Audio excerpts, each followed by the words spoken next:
हाल ही में हुए बिहार चुनाव शायद देश के इतिहास में अब तक के सबसे अनफेयर चुनाव थे। इस वीडियो में आज मैं आपको 6 ठोस सबूत दिखाऊंगा जो ये साबित करते हैं। पहला और सबसे बड़ा सबूत, 10,000 रुपये वाली स्कीम।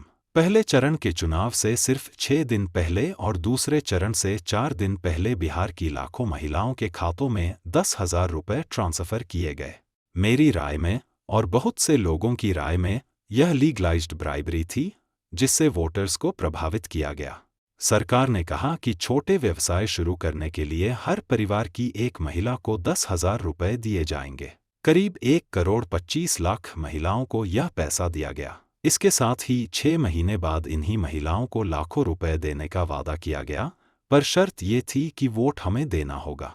अब सबसे बड़ा सवाल चुनाव आयोग पर उठता है, क्योंकि मॉडल कोड ऑफ कंडक्ट लागू होने के बाद किसी भी तरह का पैसे का वितरण गैरकानूनी है, लेकिन फिर भी महिलाओं के खातों में पैसे भेजे जाते रहे। बिहार देश का सबसे गरीब राज्य है और चुनाव से ठीक पहले आप गरीबों के खाते में हजारों रुपए भेज रहे हो और कह रहे हो, हमें वोट दोगे तो भविष्य में और लाखों मिलेंगे।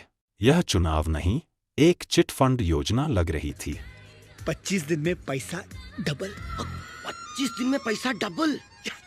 इतिहास उठाकर देख लो, जहां भी राज्य सरकारों ने चुनाव के दौरान ऐसे पैसे बांटने की कोशिश की, चुनाव आयोग ने रोक लगा दी। लेकिन इस बार आयोग ने मानो खुली छूट दे दी। दूसरा सबूत, डुप्लीकेट वोटर्स। इन चुनावों में कई ऐसे उदाहरण मिले जहां एक ही व्यक्ति ने 2 राज्यों में वोट डाला। कुछ लोगों के पास 2-3 अलग-अलग एपिक नंबर थे, जो कि चुनाव आयोग के नियमों के खिलाफ है। आज भी यह सवाल बना हुआ है कि इतनी टेक्नोलॉजी के बावजूद ये डुप्लीकेट वोटर लिस्ट में कैसे बचे रहे। तीसरा सबूत, स्पेशल वोटर ट्रेनें। हरियाणा से हजारों लोगों को स्पेशल ट्रेन में बैठाकर बिहार वोट डालने भेजा गया। कई लोग खुद ऑन कैमरा कबूल कर रहे हैं कि खर्चा बीजेपी ने किया है। पैसा किसने दिया टिकट का? मोदी सरकार ने दिया। तुम्हारे से कोई पैसे नहीं दिए? कोई पैसा नहीं लिया। पोस्ट किसने दिया खर्चा वर्चा? मोदी सरकार दिया है। मोदी सरकार ने। हाँ। हमारे कोई पैसे नहीं? नहीं। कोई पैसे नहीं। ये ट्रेन का खर्चा कौन कर रहा है? कोई बीजेपी कर रही है। फ्री में भेज रही है। हाँ जी, तो यहाँ से जाने का खर्चा वही दे रहा है। वो दे रहा है, अपने आप दे रहा है। रिप्रेजेंटेशन ऑफ पीपल एक्ट 1951 के अनुसार वोटर्स को फ्री ट्रांसपोर्ट देना करप्ट प्रैक्टिस माना जाता है। चौथा सबूत, सीसीटीवी फुटेज छिपाना। पहले कोई भी नागरिक फीस देकर चुनाव की सीसीटीवी फुटेज मांग सकता था, लेकिन मोदी सरकार ने नियम बदल दिए और फुटेज को सार्वजनिक दस्तावेजों की लिस्ट से हटा दिया और अब 45 दिन बाद फुटेज डिलीट भी कर दी जाती है। पांचवा सबूत, बड़े पैमाने पर वोटर डिलीशन। लगभग 80 लाख असली वोटर्स लिस्ट से गायब कर दिए गए, जिनमें बड़ी संख्या।